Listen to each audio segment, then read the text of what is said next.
نحمده ونصلي ونسلم على رسوله الكريم أما بعد فأعوذ بالله من الشيطان الرجيم بسم الله الرحمن الرحيم يوم تجد كل نفس ما عملت من خير محضرا وما عملت من سوء تود لو أن بينها وبينه أمدا بعيدا ويحذركم الله نفسه والله رؤوف بالعباد بارك الله لي ولكم في القرآن العظيم ونفعني وإياكم بالآيات والذكر الحكيم أستغفر الله لي ولكم ولسائر المؤمنين واستغفروه إنه هو الغفور الرحيم سبحانك لا علم لنا إلا ما علمتنا إنك أنت العليم الحكيم رب اشرح لي صدري ويسر لي أمري واحلل عقدة من لساني يفقه قولي رب يسر ولا تعسر وتمن بالخير وبك نستعين يا فتاح يا فتاح يا فتاح صدق الله العظيم وصدق رسوله النبي الكريم الأمين السلام عليكم ورحمة الله وبركاته.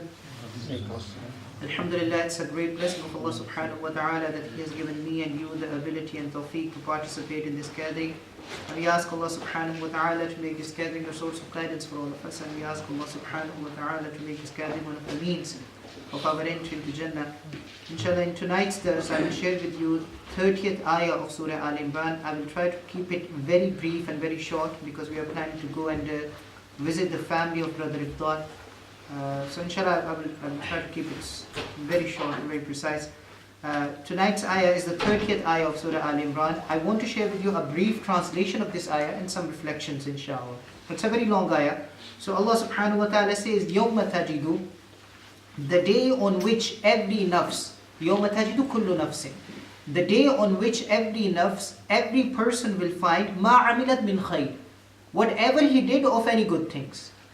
مَا عَمِلَتْ مِنْ خَيْرٍ, whatever he did of any good things. Min here, the word min here, in other words, it suggests tanawwu'. Let me make it easier for you, inshallah. Tanawwu' means that the variety of good deeds are many. There is not just one kind of good thing, or there is not just one specific kind of good deeds. There are many good deeds. And sometimes we do a good deed, but we don't even know that we have done it. But Allah subhanahu wa ta'ala is recording it. You know, there are things that we do in our life that we seek recognition for. We seek acknowledgement for them. You know, sometimes we even seek payment for them. When we do a job, we seek payment for them. Or at least we seek appreciation for them. Or at least we are conscious of the fact that we are doing these certain things. At least. But there are so many things that we do in our day. And they are actually good things. They are not even bad things. They are good things that we are doing, but they are beyond our conscious. And we don't even realize them while we are doing them.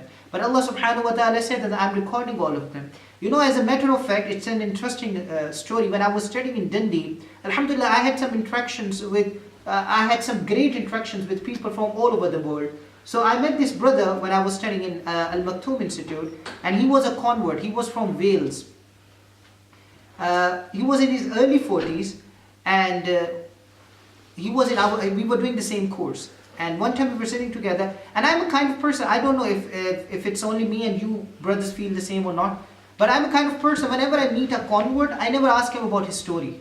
I never ask him, how do you convert? I feel shy, and I don't feel appropriate to ask him this question. I have a very good friend, an Italian friend, and I mentioned him so many times in my durus and my taqareer, in my talks, Davide. He's mashallah finishing his PhD in Exeter University. And wallahi, we have been friends for 5-6 years, and we are really close. But I don't even know how he converted to Islam. So I feel shy. But this brother I was sitting with, and we were talking about different things. He was asking me different questions about music, about Poe, about the things that are permissible in Islam, the things that are not permissible in Islam. And then all of a sudden he said to me, you know brother, how I came into Islam? And I said, yeah, tell me.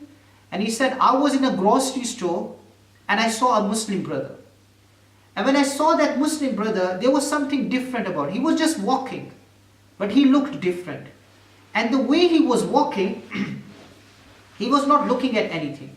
Or he was not looking at anyone. He was just minding his own business. There were so many people walking by him. There were so many women walking. But he was not looking at any one of them. He was just minding his own business. And he said, I said to myself, what is this? Why is he so different than other people? I started observing him. And this brother, he doesn't even know that he's giving da'wah. He's walking down a grocery store and he doesn't know that he's giving dawah, and someone else is coming into Islam just because he's walking down a grocery store. And he said, because of him, I started looking into Islam and alhamdulillah, I became Muslim. But he said he was the first reason. So I became Muslim. So sometimes what I'm trying to say is that sometimes we do good things and we don't even know that we are doing good things. But Allah subhanahu wa ta'ala will make a good out of it, and muhdara, you will see them on the day of judgment. That's what this ayah says. You will see them. You think it's lost, but it is not lost by Allah subhanahu wa ta'ala. In other words, muhdara means it will be brought and put right in front of you. Your record was lost, Allah will take it, pull it out and put it in front of you. So every person on the day of judgment, he will see whatever he did of the good things. But then the next part of the ayah is the scary part of the ayah. وَمَا عَمِلَتْ مِنْ سُوءٍ. And on the same day, a person will see standing in front of him, brought right in front of him, dragged right in front of him, whatever he did of any kind of evil. Whatever he did of any kind of evil. Just like there are so many evil that we do in a day that we are conscious of. But there are also many kinds of evil that we do and we are not even conscious of them. Allah says on that day of judgment, you will see them in front of you. You will see it. Just like when you see your good deeds and you will say, oh my God, this is a good deed, I did it. I get the credit of that too. You will be shocked to see your good deeds because you don't even know that you have done all those good deeds. Similarly, there are many evil deeds that we do and we are not even conscious of those evil deeds. Allah says you will see them standing there. And when you see them standing there, you will be shocked. And what will you say?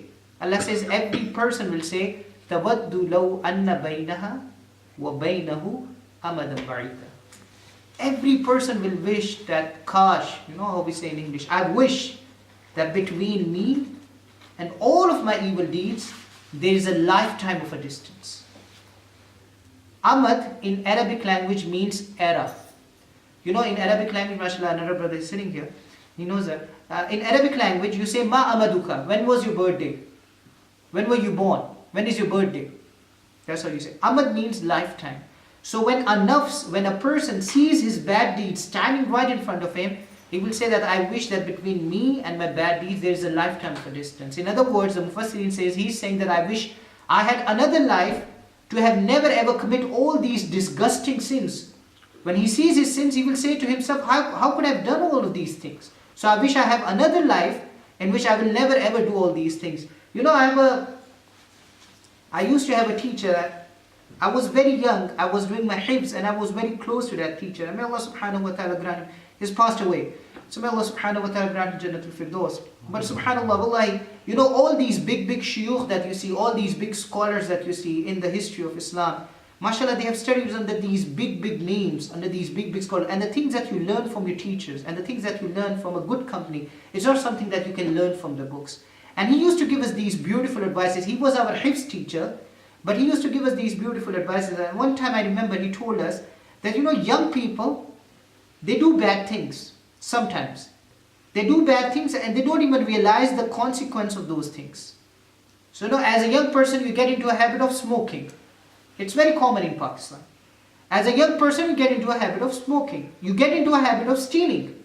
You know, you get into a habit of watching or listening something on the internet that you're not supposed to watch or listen. So you get into these habits and then this one time you get caught. And when you get caught, you feel really embarrassed. And you're not only embarrassed because somebody else knows what you are doing. You are embarrassed at your own self. He says, and I still remember his words exactly, he says, it becomes a matter or it becomes a moment of introspection. That you yourself realize, what kind of thing I'm doing? What kind of disgusting sin I'm committing? Sometimes, I remember he said, subhanAllah, he said it in Urdu and Punjabi, he said, sometimes you need to get caught to realize what is it that you are doing. Not for other people, for your own self. And this is that person, that's how he will realize on the day of judgment. When he will see his deeds in front of him, his bad deeds in front of him, he will say, Ya Allah, I wish I have another lifetime. So that I could never ever go near to these kinds of disgusting sins. That's how he will feel. And then finally, the most important and the most powerful part of the ayah, which is the last part of the ayah, وَيُحَذِّرُكُمُ اللَّهُ نَفْسًا. وَيُحَذِّرُكُمُ اللَّهُ نَفْسًا. Allah says, you facing your bad deeds on the day of judgment and scared of facing your bad deeds on the day of judgment standing in front of you, it's one thing. But you know what is the most scary thing? وَيُحَذِّرُكُمُ اللَّهُ نَفْسًا. Allah is warning you of Himself. It means two things here. Allah is choosing Himself to warn you. You know who is warning you? Allah. Allah is choosing Himself to warn you. It's not Prophet ﷺ, it's not any other da'i or a sahabi. Allah is choosing Himself to warn you. So you know who is warning you? It's Allah. The other meaning, which is the more scary meaning is that Allah says, I'm warning you of myself. You being embarrassed and disappointed to see your bad deeds on the day of judgment, it's one thing. But can you imagine that you will be standing in front of me and then you will be answerable to all the things that you have done in your life, and you will be standing in front of me and you will be talking to me and you will be facing your bad deeds in front of me. Let me give you a little bit of perspective. I like to give these silly examples in order to make you understand these deep things. You don't want to look at your report card. It's embarrassing. You don't want to look at your report card. You have got a bunch of C's, couple of D's, 3 or 2 F's. So it's already embarrassing. You don't want to look at it. And you know that other people will know about it. So it's really embarrassing. But you know what's even more scary? That you are called to the principal office. And you go to the principal office. And your father is standing there. And your mother is standing there. And now you have to report yourself. Now you have to show your report card. Allah says, I'm warning you. You have to show your report card in front of me on the day of judgment. I'm warning you of myself. And right now, when I'm so terrified that I will be standing before Allah and I will be answering to Allah subhanahu wa ta'ala about my bad deeds. At the end of this ayah, Allah subhanahu wa ta'ala drops His hope and mercy once again.